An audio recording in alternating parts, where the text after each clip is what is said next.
যুক্তরাষ্ট্রে এক সাক্ষাৎকারে আওয়ামী লীগের কার্যক্রম নিষিদ্ধ করা এবং শেখ হাসিনাকে নিয়ে প্রধান উপদেষ্টার বক্তব্যটি ছিল কূটনৈতিক, এমন মন্তব্য করেছেন বিএনপি চেয়ারপারসনের উপদেষ্টা ও যুক্তরাজ্য বিএনপির সভাপতি এম এ মালেক।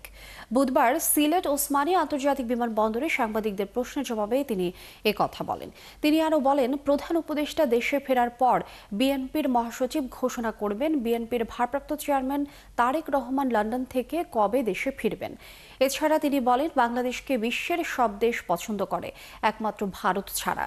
তবে তার দাবি, ভারত বাংলাদেশের সাথে সঠিক বন্ধুত্বের হাত বাড়াবে এবং আগামী ফেব্রুয়ারিতে দেশে জাতীয় নির্বাচন অনুষ্ঠিত হবে।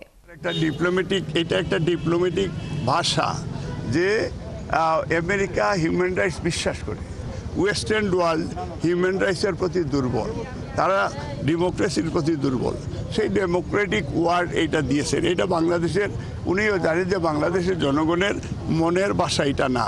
তো এখানে আসলে বাংলাদেশের জনগণের মনের ভাষা যেটা হবে সেটাই উনি পালন করবে।